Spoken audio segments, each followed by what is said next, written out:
Kisah Para Rasul, pasal 24. Paulus di hadapan Felix.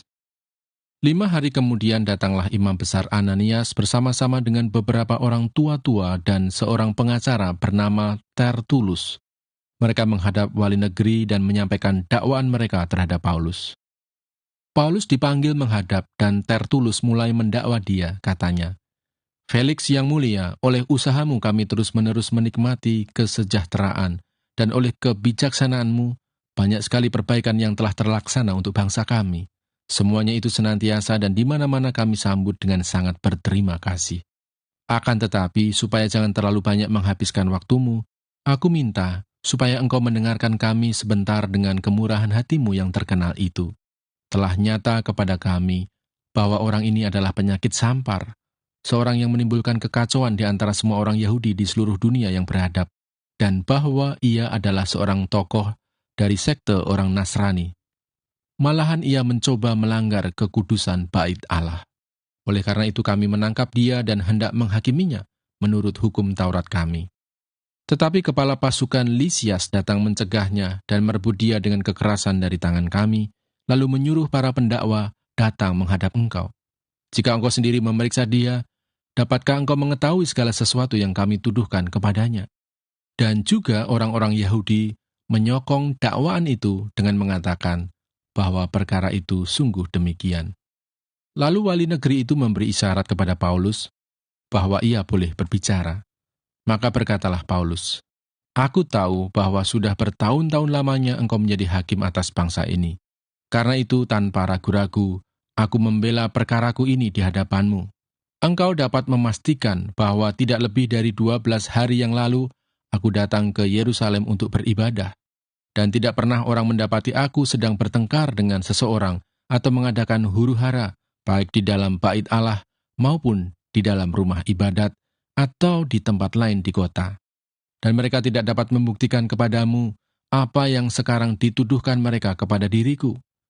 Tetapi aku mengakui kepadamu bahwa aku berbakti kepada Allah nenek moyang kami dengan menganut jalan Tuhan, yaitu jalan yang mereka sebut sekte. Aku percaya kepada segala sesuatu yang ada tertulis dalam hukum Taurat dan dalam kitab nabi-nabi. Aku menaruh pengharapan kepada Allah, sama seperti mereka juga, bahwa akan ada kebangkitan semua orang mati, baik orang-orang yang benar maupun orang-orang yang tidak benar. Sebab itu aku senantiasa berusaha untuk hidup dengan hati nurani yang murni di hadapan Allah dan manusia. Dan setelah beberapa tahun lamanya, aku datang kembali ke Yerusalem untuk membawa pemberian bagi bangsaku dan untuk mempersembahkan persembahan-persembahan.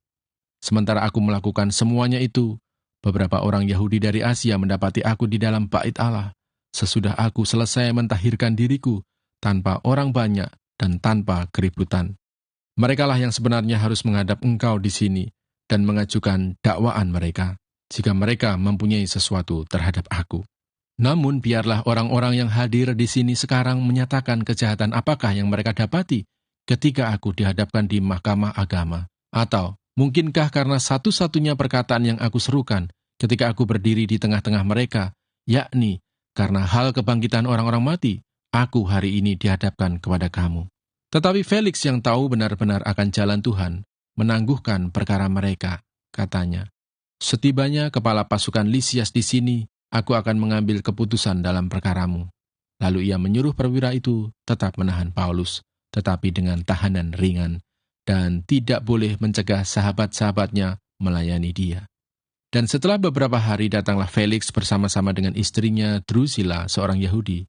Ia menyuruh memanggil Paulus lalu mendengar daripadanya tentang kepercayaan kepada Yesus Kristus. Tetapi ketika Paulus berbicara tentang kebenaran, penguasaan diri dan penghakiman yang akan datang, Felix menjadi takut dan berkata, "Cukuplah dahulu dan pergilah sekarang. Apabila ada kesempatan baik, aku akan menyuruh memanggil engkau."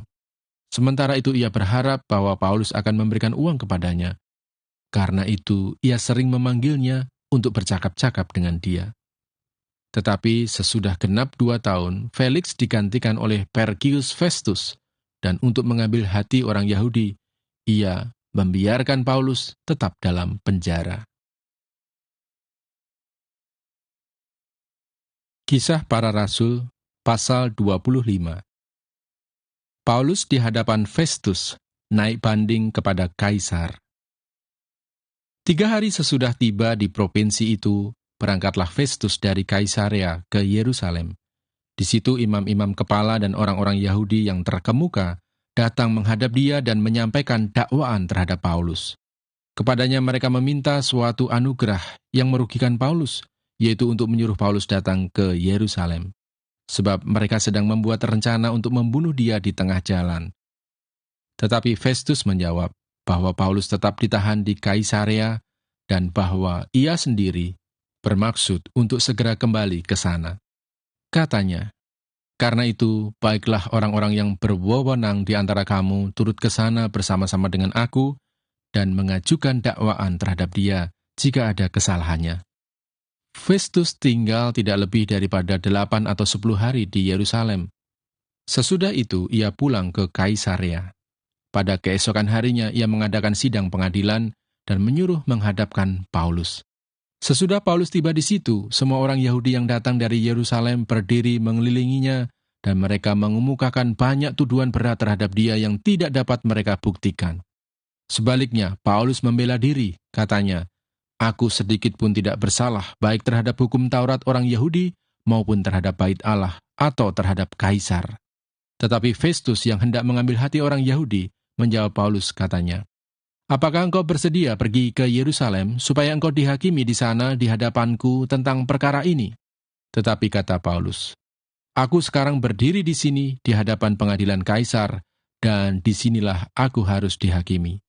Seperti engkau sendiri tahu benar-benar, sedikit pun aku tidak berbuat salah terhadap orang Yahudi. Jadi jika aku benar-benar bersalah dan berbuat sesuatu kejahatan yang setimpal dengan hukuman mati, aku rela mati. Tetapi jika apa yang mereka tuduhkan itu terhadap aku ternyata tidak benar, tidak ada seorang pun yang berhak menyerahkan aku sebagai suatu anugerah kepada mereka. Aku naik banding kepada Kaisar." Setelah berunding dengan anggota-anggota pengadilan, Festus menjawab, "Engkau telah naik banding kepada Kaisar, jadi engkau harus pergi menghadap Kaisar." Paulus di hadapan Agripa dan Bernike. Beberapa hari kemudian datanglah Raja Agripa dengan Bernike ke Kaisarea untuk mengadakan kunjungan kehormatan kepada Festus. Karena mereka beberapa hari lamanya tinggal di situ, Festus memaparkan perkara Paulus kepada raja itu, katanya, "Di sini ada seorang tahanan yang ditinggalkan Felix pada waktu ia pergi. Ketika aku berada di Yerusalem, imam-imam kepala dan tua-tua orang Yahudi mengajukan dakwaan terhadap orang itu dan meminta supaya ia dihukum. Aku menjawab mereka bahwa bukanlah kebiasaan pada orang-orang Roma untuk menyerahkan seorang terdakwa sebagai suatu anugerah sebelum ia dihadapkan dengan orang-orang yang menuduhnya dan diberi kesempatan untuk membela diri terhadap tuduhan itu. Karena itu mereka turut bersama-sama dengan aku kemari. Pada keesokan harinya aku segera mengadakan sidang pengadilan dan menyuruh menghadapkan orang itu. Tetapi ketika para pendakwa berdiri di sekelilingnya, mereka tidak mengajukan suatu tuduhan pun tentang perbuatan jahat seperti yang telah aku duga. Tetapi mereka hanya berselisih paham dengan dia tentang soal-soal agama mereka dan tentang seorang bernama Yesus yang sudah mati, sedangkan Paulus katakan dengan pasti bahwa ia hidup. Karena aku ragu-ragu bagaimana aku harus memeriksa perkara-perkara seperti itu, aku menanyakan apakah ia mau pergi ke Yerusalem supaya perkaranya dihakimi di situ. Tetapi Paulus naik banding. Ia minta supaya ia tinggal dalam tahanan dan menunggu sampai perkaranya diputuskan oleh Kaisar. Karena itu aku menyuruh menahan dia sampai aku dapat mengirim dia kepada Kaisar. Kata Agripa kepada Festus, "Aku ingin mendengar orang itu sendiri." Jawab Festus, "Besok engkau akan mendengar dia." Pada keesokan harinya datanglah Agripa dan Bernike dengan segala kebesaran, dan sesudah mereka masuk ruang pengadilan bersama-sama dengan kepala-kepala pasukan dan orang-orang yang terkemuka dari kota itu, Festus memberi perintah supaya Paulus dihadapkan. Festus berkata, "Ya Raja Agripa serta semua yang hadir di sini bersama-sama dengan kami. Lihatlah orang ini yang dituduh oleh semua orang Yahudi, baik yang di Yerusalem maupun yang di sini. Mereka telah datang kepadaku, dan sambil berteriak-teriak mereka mengatakan bahwa ia tidak boleh hidup lebih lama. Tetapi ternyata kepadaku bahwa ia tidak berbuat sesuatu pun yang setimpal dengan hukuman mati, dan karena ia naik banding kepada Kaisar, aku memutuskan untuk mengirim dia menghadap Kaisar. Tetapi tidak ada apa-apa yang pasti yang harus kutulis kepada Kaisar tentang dia. Itulah sebabnya aku menghadapkan dia di sini kepada kamu semua, terutama kepadamu, Raja Agripa, supaya setelah diadakan pemeriksaan, aku dapat menuliskan sesuatu. Sebab pada hematku, tidaklah wajar untuk mengirim seorang tahanan dengan tidak menyatakan tuduhan-tuduhan yang diajukan terhadap dia.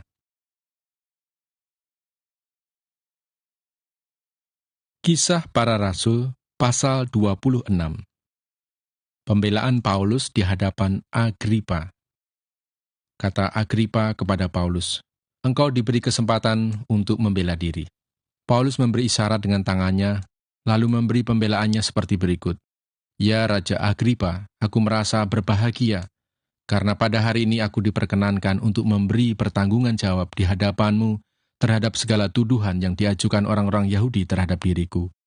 Terutama karena engkau tahu benar-benar adat istiadat dan persoalan orang Yahudi. Sebab itu aku minta kepadamu supaya engkau mendengarkan aku dengan sabar. Semua orang Yahudi mengetahui jalan hidupku sejak masa mudaku, sebab dari semula aku hidup di tengah-tengah bangsaku di Yerusalem. Sudah lama mereka mengenal aku dan sekiranya mereka mau, mereka dapat memberi kesaksian bahwa aku telah hidup sebagai seorang Farisi menurut mazhab yang paling keras dalam agama kita. Dan sekarang aku harus menghadap pengadilan oleh sebab aku mengharapkan kegenapan janji yang diberikan Allah kepada nenek moyang kita dan yang dinantikan oleh kedua belas suku kita, sementara mereka siang malam melakukan ibadahnya dengan tekun. Dan karena pengharapan itulah, ya Raja Agripa, aku dituduh orang-orang Yahudi. Mengapa kamu menganggap mustahil bahwa Allah membangkitkan orang mati? Bagaimanapun juga, aku sendiri pernah menyangka bahwa aku harus keras bertindak menentang nama Yesus dari Nazaret. Hal itu kulakukan juga di Yerusalem.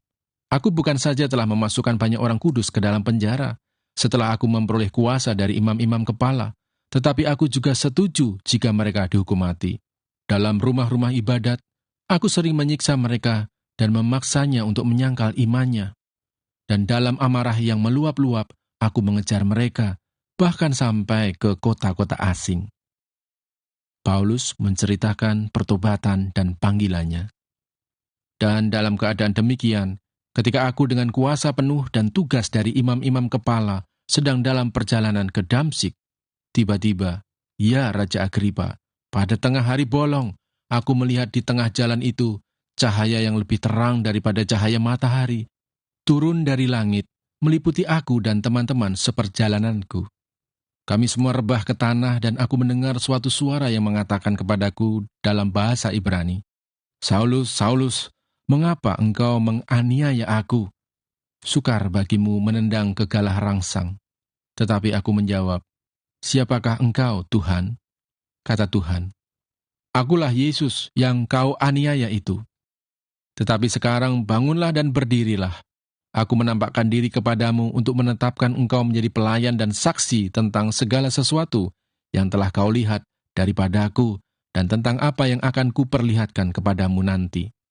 Aku akan mengasingkan engkau dari bangsa ini dan dari bangsa-bangsa lain, dan aku akan mengutus engkau kepada mereka untuk membuka mata mereka supaya mereka berbalik dari kegelapan kepada terang dan dari kuasa iblis kepada Allah, supaya mereka oleh iman mereka kepadaku memperoleh pengampunan dosa dan mendapat bagian dalam apa yang ditentukan untuk orang-orang yang dikuduskan. Sebab itu, ya Raja Agripa, kepada penglihatan yang dari surga itu tidak pernah aku tidak taat. Tetapi mula-mula aku memberitakan kepada orang-orang Yahudi di Damsyik, di Yerusalem dan di seluruh tanah Yudea, dan juga kepada bangsa-bangsa lain, bahwa mereka harus bertobat dan berbalik kepada Allah, serta melakukan pekerjaan-pekerjaan yang sesuai dengan pertobatan itu. Karena itulah orang-orang Yahudi menangkap aku di bait Allah dan mencoba membunuh aku. Tetapi oleh pertolongan Allah, aku dapat hidup sampai sekarang dan memberi kesaksian kepada orang-orang kecil dan orang-orang besar. Dan apa yang kuberitakan itu tidak lain daripada yang sebelumnya telah diberitahukan oleh para nabi dan juga oleh Musa, yaitu bahwa Mesias harus menderita sengsara dan bahwa ia adalah yang pertama yang akan bangkit dari antara orang mati, dan bahwa ia akan memberitakan terang kepada bangsa ini dan kepada bangsa-bangsa lain. Ajakan kepada Agripa untuk percaya. Sementara Paulus mengemukakan semuanya itu untuk mempertanggungjawabkan pekerjaannya, berkatalah Festus dengan suara keras, "Engkau gila, Paulus. Ilmumu yang banyak itu membuat engkau gila." Tetapi Paulus menjawab, "Aku tidak gila, Festus yang mulia. Aku mengatakan kebenaran dengan pikiran yang sehat.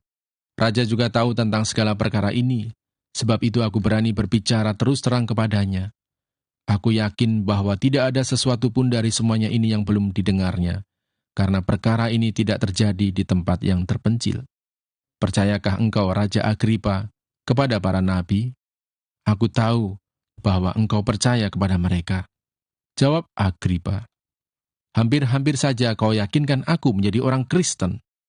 Kata Paulus, "Aku mau berdoa kepada Allah, supaya segera atau lama-kelamaan bukan hanya engkau saja, tetapi semua orang lain yang hadir di sini dan yang mendengarkan perkataanku menjadi sama seperti aku, kecuali belenggu-belenggu ini." Lalu bangkitlah raja dan wali negeri serta Bernike dari semua orang yang duduk bersama-sama mereka. Sementara mereka keluar, mereka berkata seorang kepada yang lain, "Orang itu tidak melakukan sesuatu yang setimpal dengan hukuman mati atau hukuman penjara." Kata Agripa kepada Festus, "Orang itu sebenarnya sudah dapat dibebaskan, sekiranya ia tidak naik banding kepada Kaisar."